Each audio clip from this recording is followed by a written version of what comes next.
is so difficult to recover. So, that's something that we have been committed to doing, and nobody has done it more effectively than Marissa. So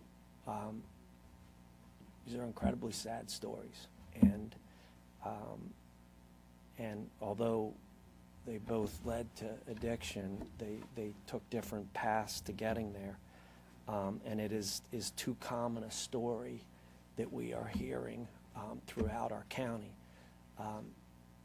A different path down this came from our next speaker here, and I asked John Becker to come in. John testified before the grand jury. I have known John for a long time, and I can tell you when this went awry, I had trouble believing it, that it would get hold of someone like this, and somebody who I thought so highly of. So I'll turn it over to you, John. Good afternoon, everyone. First of all, I want to thank District Attorney Steele for not only asking me to be here today, but to participate in the grand jury process itself. As the District Attorney said, I was a police officer here in Montgomery County. I was a detective sergeant, and at the age of 41, I developed some pain issues, some medical problems, and I was prescribed opioid pain medication. And my journey from first pill to last pill was only 13 months. In those 13 months, I became an addict. I did things that police officers are not supposed to do. I broke the law. I became a criminal. And at the end, I was lost. And one of the things that's been mentioned here a couple times is stigma. And, accepting that addiction is a disease. And I think a lot of the difficulty in accepting that is because of the behavior of an addict, right? We judge the behavior and don't really look at what's causing that. Prior to being put on this pain medication, in my heart, I know I was a good man, a good police officer. Around 6 months, I know, looking back, I crossed that line and became an addict. And that's when my behavior changed. I couldn't stop what I was doing. It made sense to me. My brain justified everything I was doing. And eventually, like most addicts, I got caught.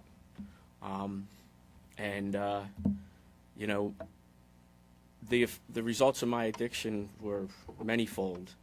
The loss of my career, the pain and suffering that I caused my family, the embarrassment, not only to myself, but to the department, to law enforcement, to the district attorney's office.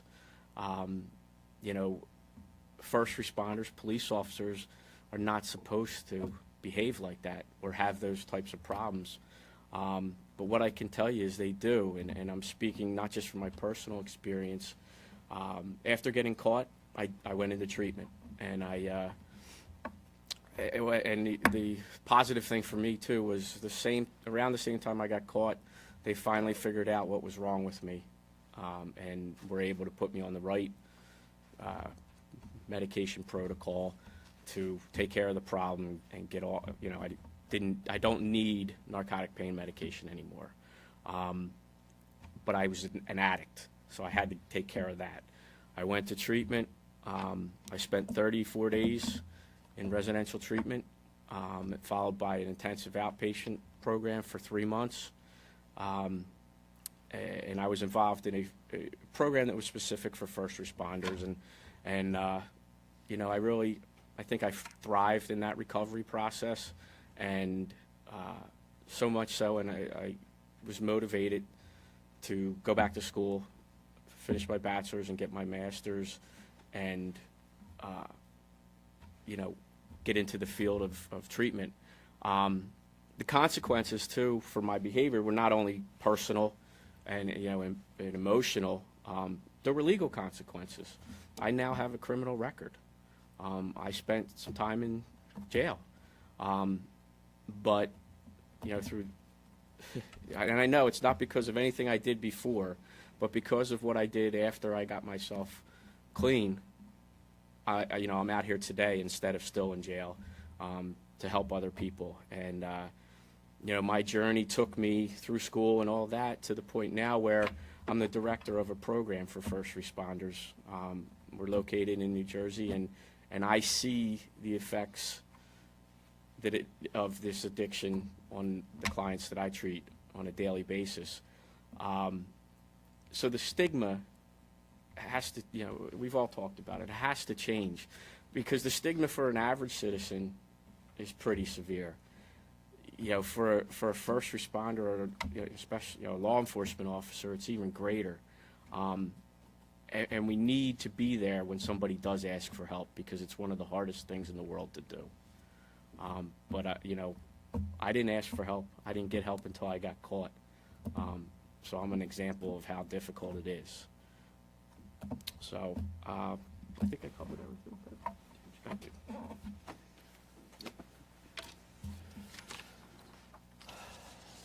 So, thank you. And I asked John to back clean up here because, I think it's a story of hope.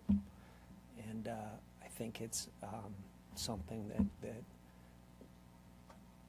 we all hope that those that have gone down this path can recover from this and do this and not end up like so many people in Montgomery County are at this point.